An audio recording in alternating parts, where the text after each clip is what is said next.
Tapak bumi, pendekar terakhir Tanah Jawa, 26. Dalam keadaan yang sudah berubah besar itu, tapak bumi menjadi sangat penuh amarah. Di pertempuran dengan gentong kayu, ia mengempaskan tenaga dalam tanpa peduli kehancuran di sekeliling.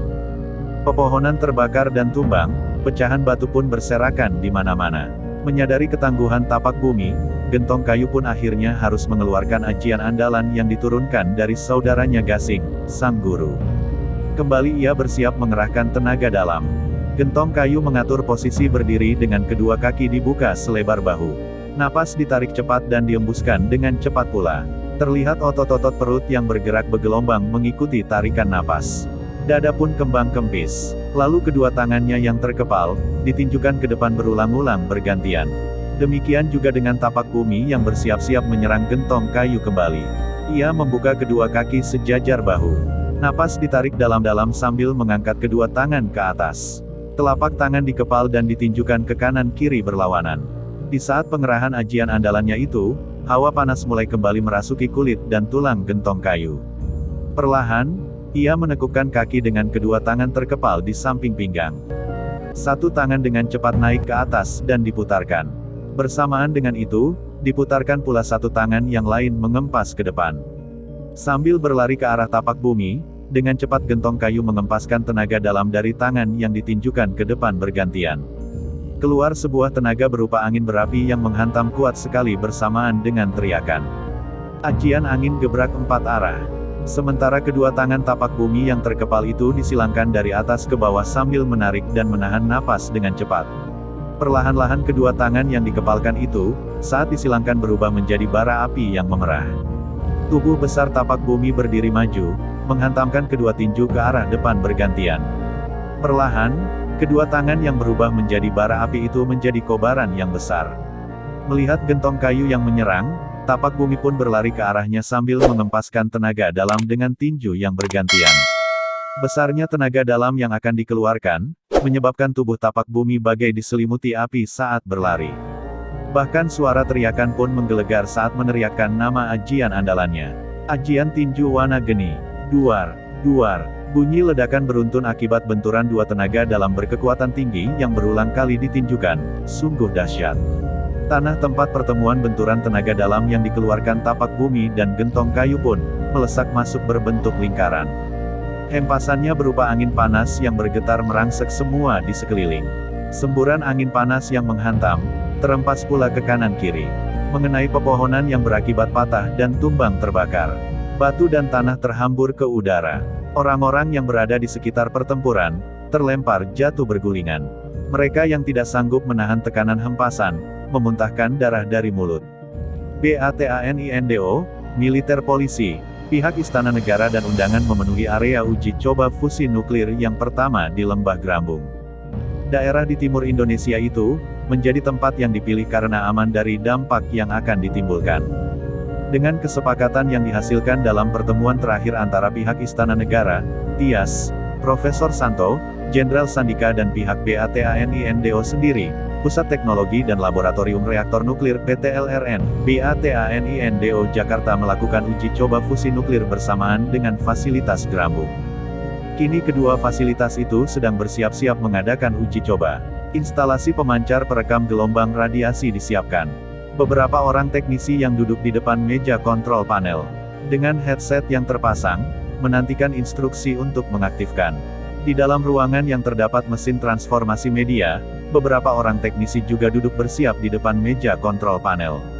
Ruang hampa gravitasi yang akan menjadi tempat pengalihan inti atom yang ditembakkan, masih diperiksa oleh beberapa orang teknisi lain. Mereka memastikan semua akan berjalan dengan baik, saat laser dengan kekuatan tinggi ditembakkan ke sebuah atom. Tiba-tiba terdengar suara bergaung dari pengeras. Perhatian, perhatian, instalasi uji coba fusi nuklir di Lembah Grambung akan diaktifkan. Kata-kata itu diucapkan beberapa kali. Teknisi yang masih terlihat memeriksa perlengkapan instalasi, bergegas mengambil semua peralatan yang dibawa. Personil militer dan polisi pun saling memberikan komando di pos-pos penjagaan sekeliling instalasi.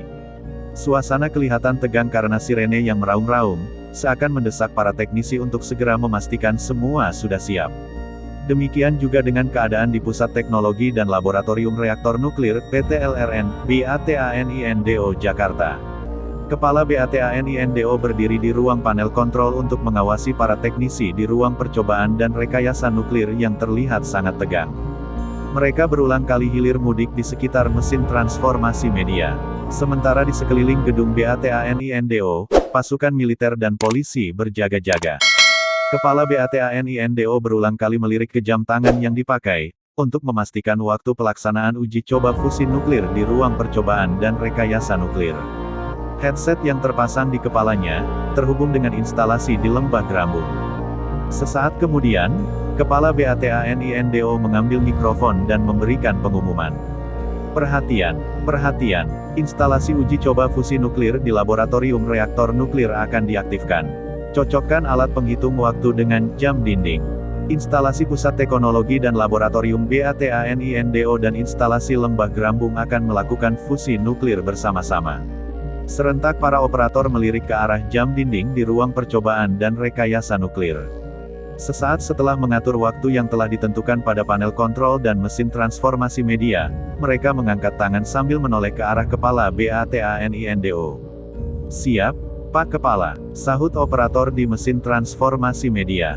"Siap, Pak Kepala," sahut operator di panel kontrol pula. Pusat Teknologi dan Laboratorium Reaktor Nuklir PTLRN, BATANINDO yang dipenuhi kesibukan itu sontak mendadak tegang. Masing-masing operator memerhatikan kepala BATANINDO untuk instruksi selanjutnya. Sementara detik-detik jarum jam terus berputar mendekati waktu yang telah ditentukan. Wajah orang-orang di dalam ruang percobaan dan rekayasa nuklir tidak ada yang tidak terlihat serius. Sekali lagi perhatian, oleh karena kekuatan laser yang digunakan sangat besar, tolong terapkan protokol sesuai instruksi. Waktu sebentar lagi akan dimulai. Dalam sebuah mobil yang melaju kencang di jalan raya tol ke arah Jakarta, seorang laki-laki yang duduk di kursi belakang tampak sedang memangku laptop. Tangannya lincah mengetik dan berpindah di sebuah Windows tab yang muncul berulang-ulang di layar. Di bagian bawah, ia mengetik juga di semacam browser. Setelah menekan touch enter di keyboard, muncul sebuah Windows tab persegi yang berukuran kecil di layar komputer. Sesaat ia diam menunggu, hingga muncul sebuah visualisasi di situ. Ia masih diam menunggu. Tidak lama kemudian, visualisasi itu muncul dengan gambar yang jelas. Tampak di layar, ruang percobaan dan rekayasa nuklir Gedung Pusat Teknologi dan Laboratorium Reaktor Nuklir, PTLRN, BATANINDO Jakarta. Di kursi depan mobil, duduk seorang laki-laki mengenakan setelan jas hitam panjang dengan kacamata yang hitam pula di samping sopir. Dari penampilan si laki-laki dan sopir, terlihat mereka bukan orang biasa. Pandangan hanya ke depan, seakan ikut menyusuri jalan bersama laju mobil yang kencang. BATANINDO dapat, Komandan.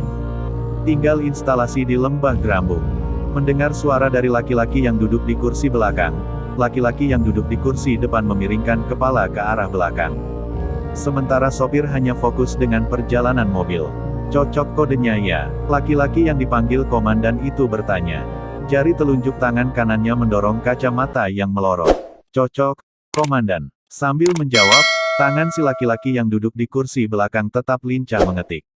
Kembali jemarinya berpindah dari Windows tab yang muncul berulang-ulang di layar ke semacam browser yang berada di bagian bawah layar.